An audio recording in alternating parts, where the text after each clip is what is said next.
In filing for an order of protection in Tennessee, you file a petition. We have a specific form now that the Tennessee Administrative Office of the Courts has come up with, and you're really supposed to file on that specific petition.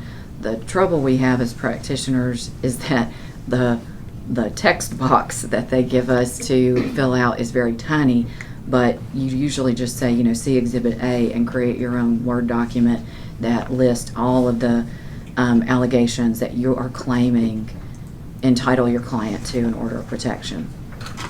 Here in Shelby County, we have the Family Safety Center where people can go pro se. The entire objective of that organization is to combine resources for victims of domestic violence. They have someone who will aid them in filling out the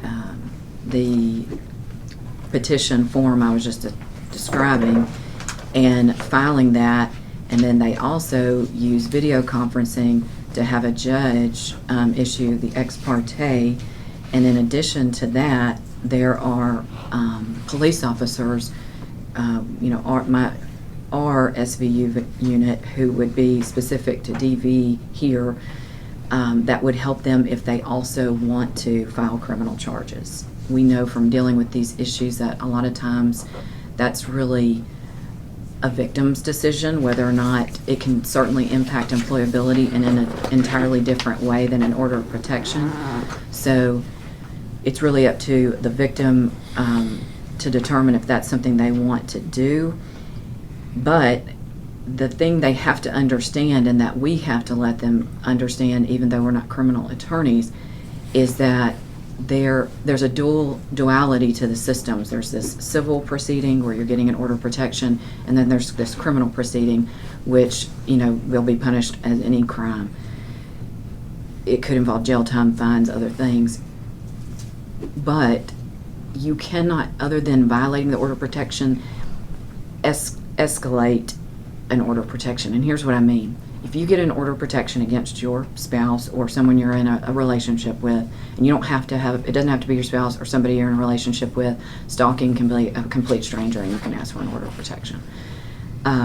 You can't go back, and they don't violate it. You get one for 1129, they don't violate it, and I've had a case like this, the parties reconcile, and then you go back and you try to say, well, I want one for 2 years because this isn't the first time I've had an order of protection.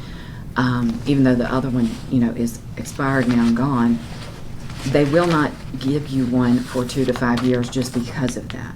That's different than if they had have gone forward with a criminal prosecution and that person had been convicted of a crime. You can escalate criminal sentencing based on the prior conviction.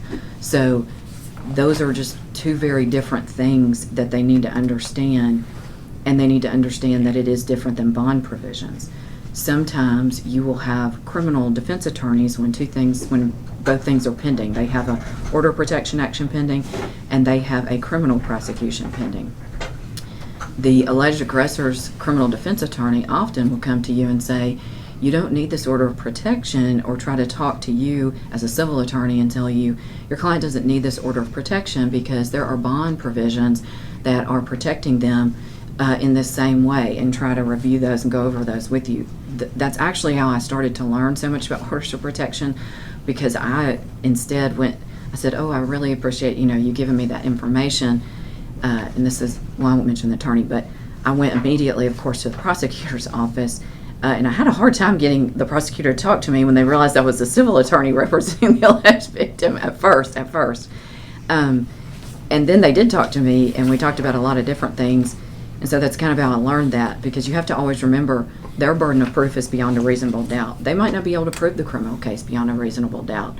Even if you aid the prosecutor, which if your client does want criminal prosecution, you definitely can do that. You can assist them and provide proof, things that may help them in the criminal prosecution. And ultimately help there be resolution reached potentially without a trial in either case, because the pressure is now coming from both sides on the alleged aggressor, and everybody's revealed what proof is available against them, and they may enter a plea in their criminal case, and they may agree to your order of protection. So just keep that in mind, but that's only if the victim is interested in the criminal prosecution, and sometimes they do not want that. They specifically do not want that.